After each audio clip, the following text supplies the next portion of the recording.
মানে আলটিমেটলি এই যে ন্যারেটিভগুলোর কথা আমরা মানে এনসিপির জায়গা থেকে খুব জোরালোভাবে শুনেছি, নতুন বন্দোবস্তের কথা এবং দ্বিদলীয় রাজনীতির বাইরে গিয়ে, এবং শক্তিশালী ন্যারেটিভ যে হয়নি সালেন কিন্তু স্বীকার করেছে, শক্তিশালীভাবে জাতির কাছে উপস্থাপিত হয়নি। তাহলে আলটিমেটলি কি আসলে এনসিপির যে এখন যে অবস্থান, তাহলে কি তারা ক্ষমতার রাজনীতিতেই প্রবেশ করলো? মানে আপনি যদি কনক্লুশন করেন। এটা বাংলাদেশের বাস্তবতাটা আপনাকে বিবেচনায় নিয়েই রাজনীতি করতে হবে। বাংলাদেশের বাস্তবতা হচ্ছে এমন যে বাংলাদেশের মানুষ খুব নিবিড়ভাবে পর্যবেক্ষণ করে যে তাদের যে রাজনীতিক যে ন্যারেটিভ বা যে ধ্যান ধারণা নিয়ে রাজনীতিটা সামনে আসে সেটার যে জনভিত্তিটা কতটুকু, জনভিত্তিটা আবার সূচক হচ্ছে নির্বাচন। জনভিত্তি কতটুকু আছে এটা পরিমাপের সূচকটা হচ্ছে নির্বাচন। এখন ভাই যেটা বললেন সালিম যে আমরা তারা এটার প্রতিবাদ জানিয়েছেন জামাতের সাথে যাওয়ার ব্যাপারে, তারা কি বিএনপির সাথে গেলেও একই প্রতিবাদ জানাতেন কিনা আমি জানি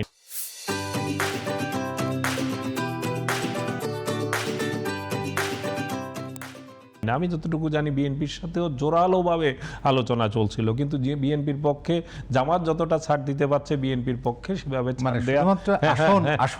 আসনের ব্যাপারটা তো এই জায়গায় ছাড় দেওয়ার সেভাবে সম্ভব ছিল না বলে বিএনপির সাথে শেষ পর্যন্ত হয়ে ওঠে না। কারণ আমি শেষ করি তো বিএনপির সাথেও একেবারে শেষ সময় পর্যন্ত বিএনপির সাথে যোগাযোগের কথা আমরা জানি, যে সংবাদকর্মী আমরা খোঁজখবর যতটুকু জানি বিএনপির সাথে শেষ মুহূর্ত পর্যন্ত আসন নিয়ে আলোচনা হয়েছে। ইভেন বিএনপি জামাত যেখানে জামাতের কাছে যেখানে প্রত্যাশা 30 সেখানে বিএনপির কাছে প্রত্যাশা কমিয়ে 20 পর্যন্ত এসছিল। যদি হতো তাহলে বিএনপির সাথেও হতো। আর যে কথাটি উনি বলছিলেন তাদের আপত্তির জায়গাটা, এটা তো গণতান্ত্রিকভাবে তাদের যে তরুণ প্রজন্মের, আমি আগেই উনি আসার আগেই বলছিলাম যে জুলাই অভ্যুত্থানের নেতৃত্ব তাদের কাছে প্রত্যাশার জায়গাও স্বাভাবিক।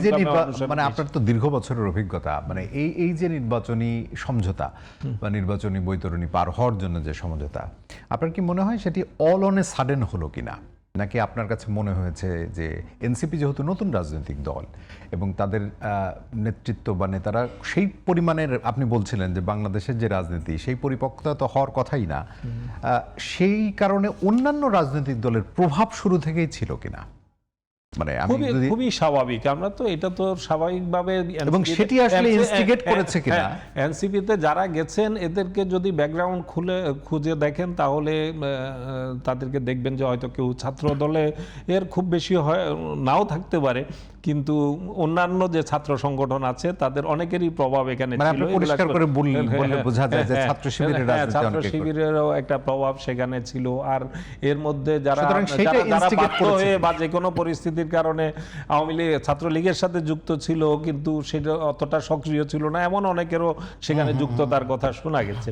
যাই হোক, কিন্তু সেই বিতর্ক এখন প্রাসঙ্গিক না। আমি মনে করি যে এখন এনসিপি নেতৃত্ব যদি বিষয়টাকে এভাবে নিয়ে, আমি ধারণা করি এভাবে নিয়েছেন যে আমরা যদি ভোটের মাঠে যদি কোনো ফ্যাক্টর হতে না পারি, আলটিমেটলি আমাদের যতই যে বয়ানের কথা আমরা এস্টাবলিশ করার কথা বলছি, যে বাংলাদেশের কথা নতুন বাংলাদেশের কথা বলছি, এই বয়সটা রেজ করার তো আমাদের জায়গা থাকবে না। আলটিমেটলি যদি সংসদে আমাদের অবস্থান 0 হয় তাহলে সেটা মানুষের কাছে প্রতিবাদ হবে যে এনসিপি কোনো সেই যে জুলাই আন্দোলনের নেতৃত্ব দানকারীদের বাস্তবে কোনো তাদের শক্তি এখনো তারা সঞ্চয় করতে পারে না। এখান থেকে যদি 4-5টা 6টা বয়সও যদি সংসদে যেতে পারে, তারা হয়তো সেই ইকুয়েশনটা মিলাচ্ছে যে সেখানে গিয়ে অন্তত বয়স রেজ করে সেখানে তাদের যে চিন্তাধারার জায়গাটা সেই বিষয়গুলোকে মানুষের সামনে জায়গা থেকে এস্টাবলিশমেন্টের এটাই একমাত্র পথ আপনি মনে করেন? মানে নির্বাচন তাদের কাছে বিষয়টা হয়তো সেভাবেই এসছে এবং বাংলাদেশের তাদের অনেকের মুখে শুনেছি আমরা এইবারে যে আমাদেরকে ভোটে জয়লাভ করতে হবে,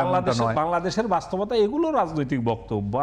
আমি নিজেও শুনেছি যখন বিভিন্ন সময় আলোচনা হয়েছে, তারা বলেছেন যে এখন যারা যে ছেলেপেলেরা এখন ক্লাস 9 থেকে 9, 10 উচ্চ মাধ্যমিকে পড়াশোনা করছে, এরাই মূলত তাদের ঢাকে জীবন বাজি রেখে রাস্তায় নেমে এসছে।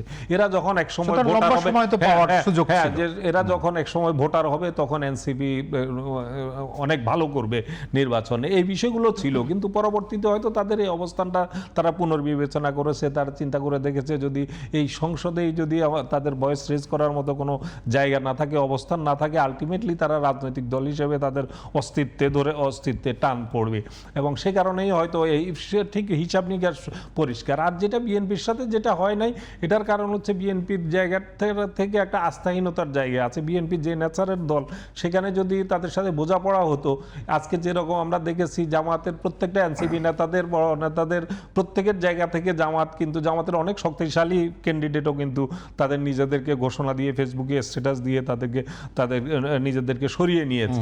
এটা কিন্তু বিএনপির জায়গা থেকে অনেকখানি বিএনপির জন্য কঠিন। বিএনপির উপর সে ধরনের যে আলটিমেটলি বিএনপির যে নেচারের দল, সেখানে দেখা গেল যে বিদ্রোহী প্রার্থী থেকে গেল, তখন কিন্তু এনসিপি নেতারা সিকিউর ফিল করতেন না, এবং আলটিমেটলি তাদের সে বিএনপির সাথে অ্যালায়েন্সের লক্ষ্যই অর্জিত হতো না। যে কারণে শেষ পর্যন্ত তাদের হিসাব নিকাশ মনে হয়েছে যে জামাত যদি আমাদেরকে জোটে নেয়, তাহলে তারা যা বলবে সেটা তারা রাখবে, বা সেভাবে সেই আস্থার জায়গাটা হয়তো তাদের। কিন্তু সেটা আসলে এই জোট হওয়ার ফলে আপনি যদি দুইটা আদর্শের জায়গা হয়, তাহলে ভোটের পরে আপনি যদি জয়লাভও করলেন, তাহলে মানুষকে আসলে কোন পথে যাবে আসলে? না, তারা তো পরিষ্কার করে বলছে, আজকে জামাত নেতাও বলেছেন যে এটা কোনো আদর্শিক জোটও না, নির্বাচনী জোটও না। আমাদের জাস্ট আমরা নির্বাচনটা বোঝাপড়ার মধ্য দিয়ে করব, এবং তার লক্ষ্য হিসেবে গতকালই নাহিদ ইসলাম যেমনটি বলেছেন, তাদের প্রায়োরিটি হচ্ছে বিচার, সংস্কার এবং নতুন যে বাংলাদেশ তারা চাচ্ছেন, এগুলোকে প্রায়োরিটির দিক থেকে আজকেও এনসিপি নেতারা যারা মনোনয়নপত্র দাখিলের সময় বলেছেন যে সেক্ষেত্রে কাছাকাছি মনে করে জামাতকে, সে কারণেই জামাতের সাথে তারা